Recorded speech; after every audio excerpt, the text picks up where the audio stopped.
Hello students, welcome to Chaturvedi classes. हम लोग बेटा पढ़ेंगे हमारे क्लास 10th के चैप्टर अर्थमेटिक प्रोग्रेशन का एक और क्वेश्चन। ये आपकी एनसीईआरटी और एमपी बोर्ड की बुक की ऑप्शनल एक्सरसाइज 5.4 का क्वेश्चन नंबर 2 है। ये अदर स्टेट बोर्ड्स की बुक में भी क्वेश्चन है। इस क्वेश्चन में बेटा हमारे पास में लिखा हुआ है कि sum of the third and seventh term of an AP is 6 and their product is 8. Find the sum of first 16 terms of the AP. ठीक है बेटा, तो क्वेश्चन आपको समझ में आ गया।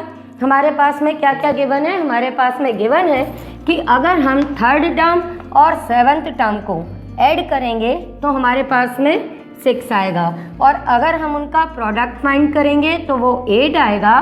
तब हमको इन दोनों कंडीशंस का यूज़ करते हुए S16 फाइंड करना है।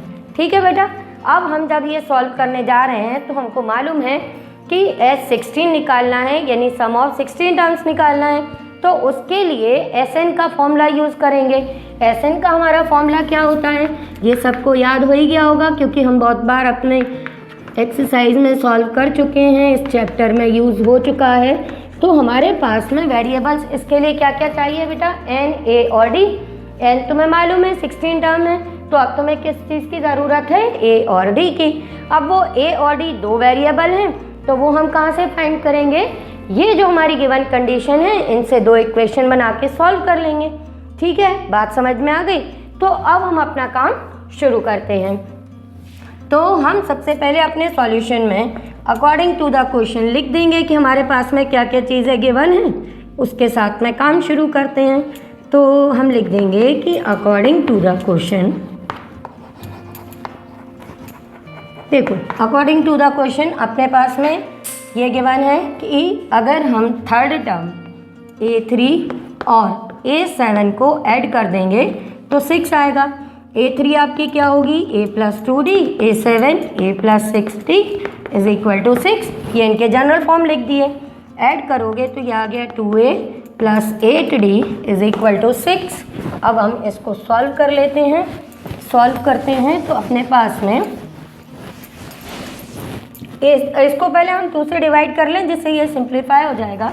तो ये अपना हो जाएगा A +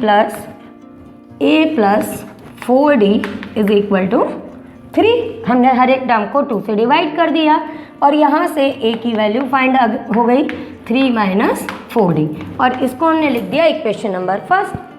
ठीक है बेटा, तो हमारी फर्स्ट इक्वेशन फॉर्म हो गई। सेकेंड टाइम लिखा हुआ है कि इनका प्रोडक्ट हमारा किसके इक्वल है बेटा? ये प्रोडक्ट इक्वल है 8 के। तो अब हम लिखेंगे ऑल्सो, हमारे पास में ये दिया है कि A3 × A7 करने पर 8 अपने को प्रोडक्ट मिल रहा है। A3 हमने लिख दिया अपना A + 2D, A7 A + 6D equal में 8। बट A किसके इक्वल है फर्स्ट इक्वेशन से? 3 - 4D के। तो यहाँ पर ये वैल्यू अपनी सब्स्टिट्यूट कर दो। तो यहाँ पे हम लिख देंगे using result of equation first we get. ठीक है, तो ये वैल्यू लिख देना। तो ये आएगा 3 - 4D + 2D, ये आएगा 3 - 4D + 6D is equal to 8। तो ये हम सॉल्व करेंगे बेटा। तो ये आएगा अपना 3 - 2D, ये आएगा 3 + 2D इक्वल में 8। अब ये तो A + B फॉर्म आ गया, तो इसको हम जल्दी से सॉल्व कर देंगे। तो ये हमारा आ जाएगा A² - B² is equal to 8। ठीक है ना? अब इसको हम आगे सॉल्व कर देते हैं। तो अपने पास में दिख रहा है कि ये एक लीनियर अपने पास में एक क्वाड्रेटिक इक्वेशन फॉर्म हो गई है, और इन टर्म्स ऑफ D। अब क्वाड्रेटिक है तो आपको समझ में आ ही रहा होगा कि यहाँ पर D के हमको कितने आंसर मिलने वाले हैं? 2, क्योंकि ये अपने पास में D² आ गया ना बेटा। और हम लोग जानते हैं कि अगर लीनियर इक्वेशन है तो एक सॉल्यूशन आएगा, अगर क्वाड्रेटिक है तो 2 सॉल्यूशन आएंगे। तो यहाँ से D² आएगा बेटा 1/4। तो D की वैल्यू क्या आएगी? ±√1/4। आपको मैं कई लेक्चर्स में पहले बता चुकी हूँ, जब क्वाड्रेटिक वाला हम लोग ने चैप्टर पढ़ा था कि ये प्लस माइनस का साइन हम क्यों लगाते हैं। अगर आपने नहीं देखे हैं अच्छे से तो आप वो प्रीवियस लेक्चर्स देख लेना, ठीक है बेटा। तो ये हमारे पास में डी की वैल्यू आ गई। अब हमारा ए हमने जो फर्स्ट इक्वेशन में बनाया था उसमें अपनी ये डी की वैल्यू डाल देंगे तो अपने पास में ए की वैल्यू आ जाएगी। अब वो हमारी ए की वैल्यू क्या थी, ए की वैल्यू थी हमारे पास में 3 माइनस 4d, ठीक है।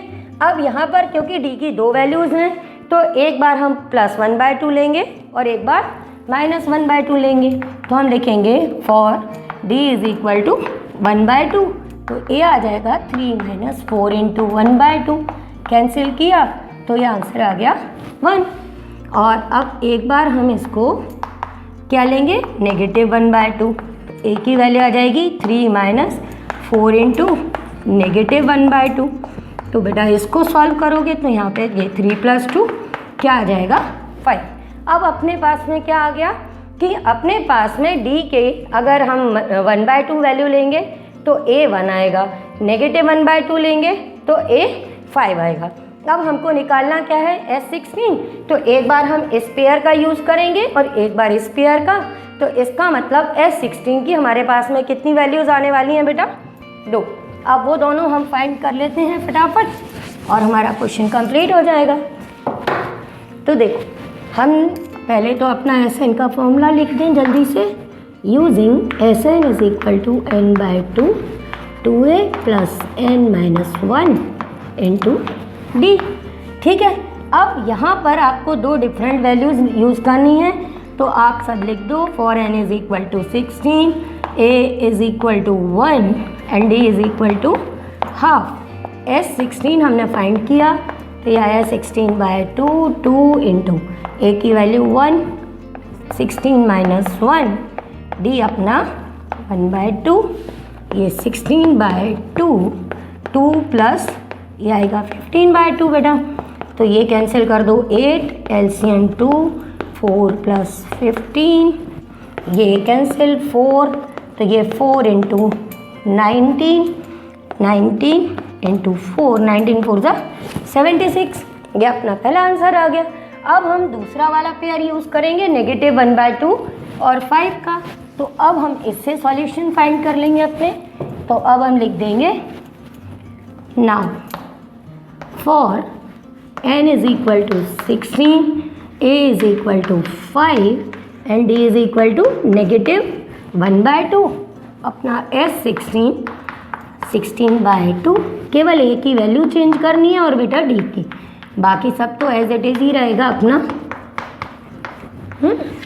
तो ये सॉल्व करना तो ये आएगा 8 10, ये अपना -15/2 और ये बस इसको और एलसीएम लेके सॉल्व कर लो, क्वेश्चन कंप्लीट हो जाएगा, ठीक है। अभी भी कोई डाउट हो तो वीडियो के एंड में मेरे नंबर्स हैं, आप मुझे व्हाट्सएप कर सकते हो, मैं आपके डाउट्स क्लियर कर दूँगी, ठीक है।